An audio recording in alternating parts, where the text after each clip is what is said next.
तो इस तरह से एक तरह से पूरे इंडिया का फेस्टिवल हो गया, बट यहाँ पे ज्यादा उसको है। तो मतलब इसको इम्पोर्टेंस क्या है? जैसे अभी तो हम लोग ने थोड़ी बात की कि हम लोग मनाते कैसे हैं, बट अगर थोड़ा सा रिलीजियस एंगल से देखें तो इसकी इम्पोर्टेंस क्या है, क्यों है ये? हम लोग बहुत ऊपर का आइडिया है, ज्यादा नहीं है।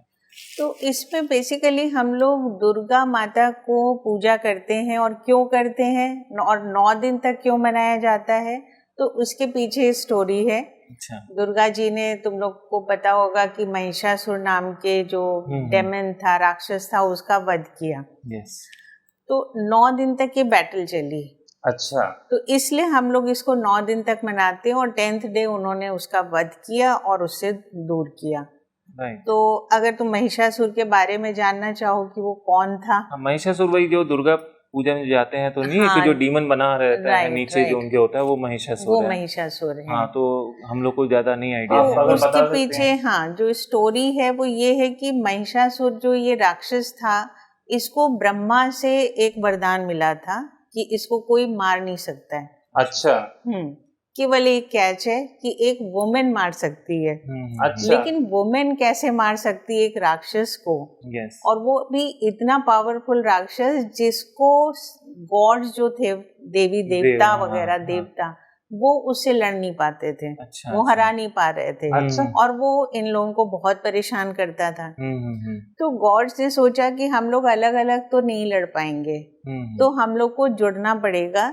तो एक उनके मन में ये आया कि हम लोग एक वुमेन क्रिएट करें, क्योंकि हम लोग मिलके भी लड़ेंगे तो नहीं मार सकते, क्योंकि मार तो वुमेन ही सकती है, क्योंकि हाँ ब्रह्मा जी का उसको मिला हुआ है, वरदान मिला है। तो उन्होंने एक वुमेन को क्रिएट किया। बहुत ब्यूटीफुल वुमेन दुर्गा माँ के रूप में क्रिएट हुई, जिनके पास में बहुत शक्ति आई। सभी देवियों देवताओं के जो उस समय के थे, सबने उनको अपनी शक्तियां दी, और इस तरह से उनका क्रिएशन हुआ। तो एक तरह से जन्म नहीं लिया, वो एक वुमेन के रूप में ही बनाई गई। अच्छा। जैसे थोड़ा बहुत जितना मुझे आइडिया है, मैं देखता हूँ कि आप रोज पूजा करती हैं, तो ये होता है कि आज इस रूप में पूजा कर रही हैं, आज उसकी रूप है, तो ये रूप और अवतार इसका क्या है? मतलब इसके इतना मालूम है कि कई रूप हैं उनके। क्या है वो रूप? बेसिकली वो दुर्गा माँ ही है। अच्छा। जितने भी रूप हम लोग को देखते हैं कि फर्स्ट डे एक डिफरेंट रूप है, सेकेंड डे डिफरेंट रूप है, लेकिन वो हैं दुर्गा जी ही। तो एक वुमेन केवल मारने के लिए नहीं आई है। yes. वो एक ब्यूटी भी है, एक मदर भी है, एक लव का भी प्रतीक है। तो उनको सारे जितने भी वुमेन के जितने एस्पेक्ट्स हो सकते हैं, उन सभी के रूपों को अलग अलग वो दर्शाती है। 9 दिन मतलब 9 अलग अलग रूप की पूजा होती है। पूजा होती है उनकी। अच्छा। कि एक वुमेन एज अ होल क्या है। उसमें शक्ति भी है कि वो वॉर से प्रोटेक्ट कर सकती है लोगों को। एक मदर के रूप में भी है ना, एक डिवोशन भी है, डिवोटेड वाइफ है वो। तो वो सभी रूपों की हम लोग पूजा करते हैं उनकी। तो इसमें जैसे नॉर्थ में, जैसे आप कैसे प्राइमरली नवरात्रि में करती हैं इसको सेलिब्रेट? मतलब मेरा फोकस होता है कि उनको रोज, उनको हर दिन जिस तरह से उनकी पूजा होनी चाहिए, कुछ श्लोक होते हैं वो हम पढ़ते हैं। हम व्रत नहीं रहते, मींस फास्टिंग नहीं करते हैं। फास्टिंग 7th डे करते हैं। तो चूंकि हम लोग की फैमिली में 7th डे किया जाता था, तो मैं 7th, क्योंकि जनरली लोग 8th करते हैं, जिसको पूरे नहीं करने होते हैं तो वो 1st and 8th करता है। कोई लॉजिक है कि क्या ऐसा क्यों होता है, लोग 1st and 8th को ही लोग प्रेफर करते हैं व्रत करना, या ऐसा स्ट्रॉन्ग इसका लॉजिक नहीं है, ट्रेडिशन बन जाता है, बस यही है कि वैसे अष्टमी शायद बहुत ही मतलब इम्पोर्टेंट डे होता है, इम्पोर्टेंट है वो उनका गौरी का, बट ऐसे तो सारी डेज इम्पोर्टेंट हैं, तो वो ट्रेडिशन बन गया है। वो बस ऐसे तो कायदे से सारी डेज को अगर हम व्रत रखना चाहें, और बहुत से लोग रहते भी हैं। हाँ, बड़ी बात है जो रहते हैं। हाँ, तो खैर उतना डिफिकल्ट वाला व्रत नहीं होता है, जैसे करवा चौथ का व्रत है वो डिफिकल्ट व्रत है, ये वैसा नहीं है, इसमें थोड़ा डिफरेंट खाना होता है। में से इसमें कुछ लोग जैसे जैसे जो मानता है उस हिसाब से वो भूखे खाने नहीं, ऐसा नहीं कि 9 दिन भूखे रहना है, भूखे नहीं रहना है, पर कुछ चीजें कट हो कुछ जाती चीजें कट हो जाती हैं, बट लोग उसको भी एंजॉय करते हैं, काफी एंजॉय करते हैं, और बल्कि वो खाना भी बहुत अच्छा होता है, हमारा टेस्टी खाना होता है, ऐसा नहीं है कि बहुत परेशानी हो रही 9 दिन व्रत रहने से। आजकल तो हल्दीराम में वो चलता भी ना रात्रि थाली, हाँ, तो लोग उसको भी एंजॉय करते हैं, एंजॉय करते हैं, पर ये कि व्रत का मतलब हुआ कि आप थोड़ा सा चीजों में डिसिप्लिन करो। सही बात है।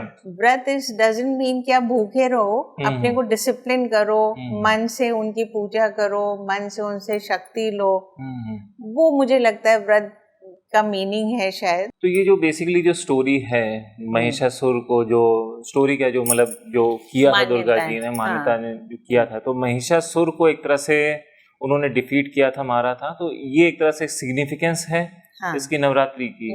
ये जो असुर, बेसिकली असुर को जो मारा था देवी माँ ने, तो उस पे एक तरह से तो क्योंकि उस समय क्या था कि महिषासुर मेन असुर था जो बहुत, और जिसको वुमेन ही मार सकती थी, लेकिन और भी थे असुर जो परेशान करते थे, एक शुंभ निशुंभ करके हैं। हाँ, तो जैसे दुर्गा माँ की जो स्तुति है उसमें नाम आता है कि शुंभ निशुंभ विदारत महिषासुर घाती, धूम्र विलोचन नैना निषदिन मदमाती। तो इन सारे जो असुर थे उन सबको मारा उन्होंने। उस समय एक रक्त बीज करके एक बहुत ही मुश्किल असुर थे। अच्छा। उनको भी एक वरदान था शिव जी का। अच्छा। उनको वरदान ये था कि अगर वॉर में कोई उसको मारता है और उसका एक ड्रॉप ऑफ ब्लड कहीं भी गिरेगा तो रक्त बीज पैदा हो जाएगा, मतलब दूसरा रक्त बीज पैदा हो जाएगा। अच्छा। तो इतने रक्त बीज हो जाएंगे तो उसको कैसे कोई मार सकता है। तो दुर्गा माँ ने उनको भी मारा, उसका पूरा ब्लड ले लिया और उसको फिनिश कर दिया। ओके। तो इस तरह से रक्त बीज को भी, तो इतने सारे असुर को मार के उन्होंने एक तरह से एक प्रोटेक्शन दिया देवताओं को।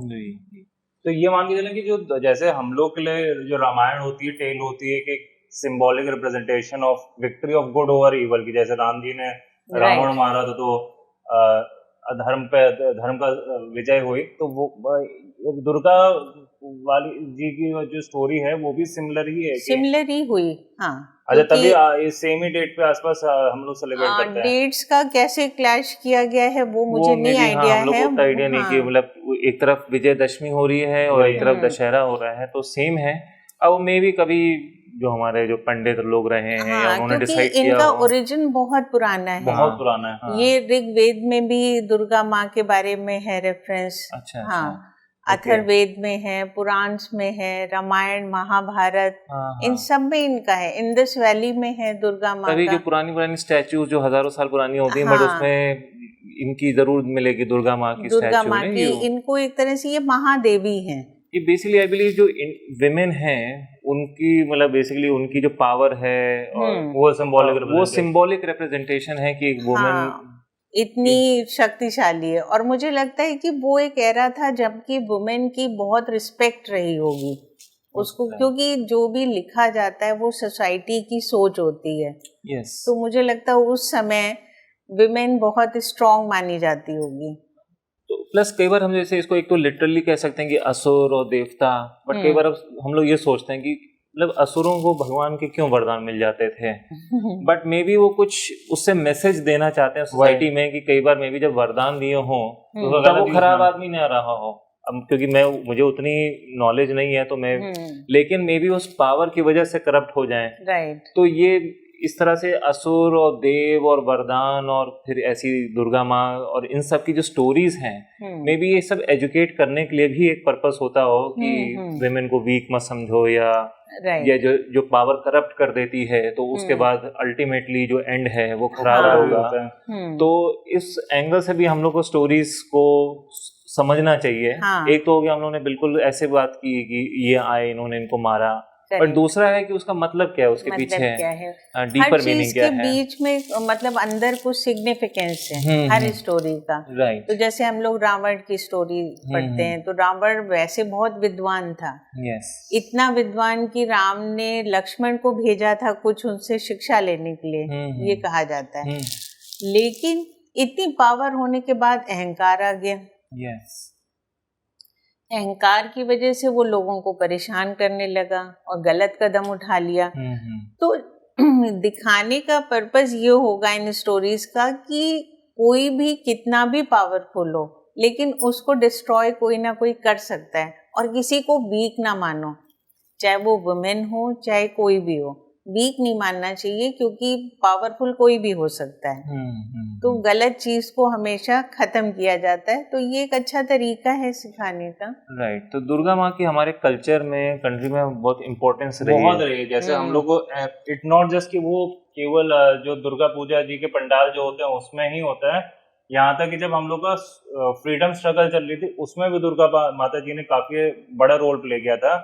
जो 1882 में एक नॉवेल आई थी आनंद मठ, वो बंकिम चंद्र चट्टोपाध्याय ने लिखी थी, तो उसमें भी दिखाया गया था कि जो हमारे हीरोज होते हैं उस नॉवेल के, वो दुर्गा माता जी से इंस्पिरेशन लेते हैं कि हमें अपने जो भारत भूमि है उसको कैसे आजाद करवाना है इन लोगों से जो बाहर से आए हुए हैं। तो आप ये बता सकते हैं कि जैसे दुर्गा माता का बियॉन्ड दुर्गा पूजा क्या कल्चरल सिग्निफिकेंस अपनी कंट्री रिगार्डिंग? दुर्गा माँ के बारे में बंकिम चंद्र चटर्जी ने भी लिखा है आनंद मठ में। अच्छा, तुमने शायद इसके बारे में पढ़ा होगा, आनंद मठ उनकी थी, तो उसमें भी उनको मेंशन किया है। ये उस समय लिखी गई जिस समय हम लोग स्वतंत्र नहीं थे, तो एक तरह से कि हमारी शक्ति को दिखाने के लिए लोगों के सामने एक प्रतीक के रूप में दुर्गा माँ का उन्होंने उसमें भी मेंशन किया। और बाद में फिर 1904 में या 5 में इनके रवींद्रनाथ टैगोर के नेफ्यू थे अवनींद्रनाथ टैगोर, उन्होंने एक पिक्चर बनाई। अच्छा। वो भी दुर्गा माँ से ही एक तरह से इंस्पिरेशन लेके बनाई, जिसको उन्होंने बंग माता का नाम दिया। अच्छा। उसी को बाद में उसी पिक्चर को भारत माता के रूप में भी हम लोग फिर एक्सेप्ट किया गया। हाँ। तो वो एक तरह से वो दुर्गा जी का ही रूप कि वो इतनी शक्तिशाली हैं और उन्होंने जिस तरह से लोगों को प्रोटेक्शन दिया, शायद वही प्रतीक इसमें लिया गया। राइट। वो बड़ा लॉजिकल था क्योंकि हमारे लिए जो विमेन का सबसे बड़ा जो सिंबल थी, जो पावर का, वो दुर्गा माता थी। दुर्गा माता। तो इसी वजह से जो आप बता रही हैं कि भारत माता भी उन्हीं पे ही एक तरह से तो भारत माता के मंदिर भी हैं। अच्छा। और हमारे आर्मी के जवान भी उनको एक तरह से याद करते हैं, भारत माता की जय, भारत माता की जय करते हैं। इनफैक्ट मैंने ये भी पढ़ा था जो आनंद मठ नॉवेल थी उसमें, एक तो उसमें भी ये भारत माता का मेंशन था। उससे ज्यादा उसमें पहली बार वंदे मातरम जो बोला गया था उसी में बोला गया था। तो वंदे मातरम में बाद के जो वर्सेस हैं उनमें भी दुर्गा माता का रेफरेंस आता है। तो इससे हम लोग समझ सकते हैं कि कितना ज्यादा मतलब इम्पोर्टेंस है दुर्गा माता की हमारे अभी भी इंडिया में, कि हमारी जब भारत माता है या फिर हम लोग का राष्ट्रगीत है वंदे मातरम, उसमें भी अभी भी उनका मतलब मेंशन आता है। और एज यू राइटली से आर्मी वाले भी कई बार भारत माता की जय बोलते हैं अपने आपको हौसला दिलवाने के लिए। हौसला, क्योंकि वो शक्ति का रूप है ना, तो उनको तो शक्ति चाहिए ही, तो वो उसको उस रूप में। और ये मुझे लगता है उससे भी था ये जो हमारे जो फ्रीडम फाइटर्स थे, क्योंकि उनसे इंस्पायर्ड हुए थे यूरोपियन आइडियल्स से कि कैसे अपनों को फ्रीडम दिलवाया जाए। तो 19th सेंचुरी में जब नई नेशनलिज्म बनना स्टार्ट हुई थी ये यूरोपियन कंट्रीज में, तो काफी कंट्रीज अपना जो नेशनल सिंबल होता था वो फीमेल के फॉर्म में होता था, चाहे वो लेडी लिबर्टी आपके फ्रांस में हो, statue of liberty United states of America में हो, इवन जर्मनी का भी अपना एक सिंबल हुआ करता था, मैं अभी नाम भूल गया हूँ, बट तो उन्हीं से इंस्पायर्ड हो गए हमारे फ्रीडम फाइटर्स सोचा था कि हमारा भी symbolic representation of country should be a female. अच्छा, that is how the whole idea of Bharat Mata came about. अच्छा, ओके, इंटरेस्टिंग। क्योंकि उनमें केवल शक्ति ही नहीं, सारे रूप होते हैं ना, एक मदरली लव भी होता है, डिवोशन होता है, तो वो सबका एक तरह से कॉम्बिनेशन हो जाती है। अच्छा, तो दुर्गा माँ है और पार्वती देवी हैं और ये सती हैं, तो मतलब मुझे लगता है कि सब सेम है, क्या है उनमें? हाँ, सब सेम ही हैं। अच्छा। सब उन्हीं आदि शक्ति का स्वरूप है। अच्छा। हाँ, तो सती की भी एक स्टोरी है कि सती को उनके फादर ने एक तरह से उन्हीं से मांगा ये एक वरदान कि आप मेरे घर में जन्म लीजिए। तो उनके फादर के घर में उनका जन्म हुआ और फिर सती शिव जी से अट्रैक्ट हुई और उन्होंने उनसे शादी करने की बात करी, तो उनके फादर को वो पसंद नहीं थे एज दामाद तो वो खुश नहीं थे, लेकिन सती ने चूंकि उनको अपना पति के रूप में स्वीकार कर लिया था तो उनसे हो गई। फिर उनके फादर के घर में कोई यज्ञ हुआ तो वहां पर शिव जी की इंसल्ट हो गई। अच्छा। उससे सती इतना नाराज हुई कि उन्होंने उसी यज्ञ में अपनी आहुति दे दी। अब कहा जाता है कि उस यज्ञ में या वो खुद ही उनके अंदर इतनी पावर थी कि वो उसमें वो आहुति दे दी उन्होंने।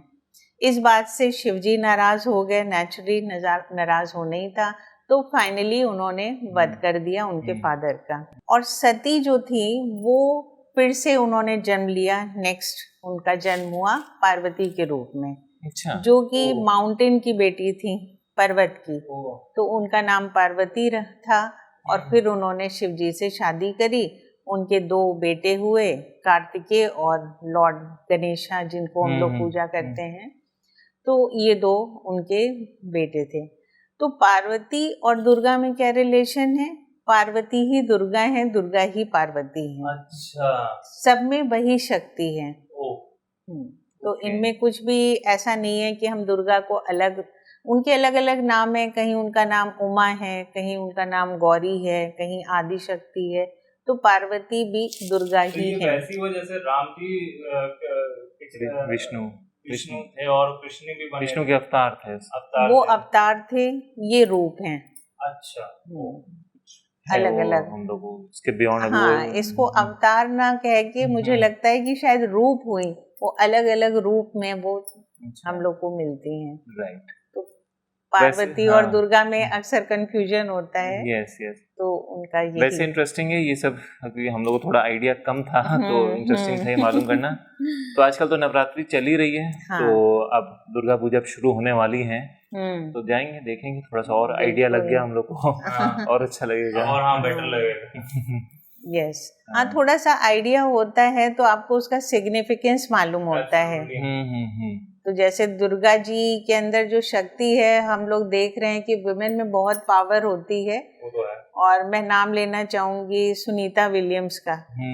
तो I wish and pray to God कि वो जल्दी ही सकुशल वापस आ जाएं, और दुर्गा जी उनकी भी रक्षा करें जहाँ पर वो हैं, उनको शक्ति बनाए रखें। और इसी नोट पर मैं इस एपिसोड को अभी खत्म करती हूँ। होप कि तुम लोग को भी अच्छा लगा होगा। अच्छा लगा। ओके, फिर मिलते हैं नेक्स्ट एपिसोड में किसी नए टॉपिक के साथ। Thank you for watching.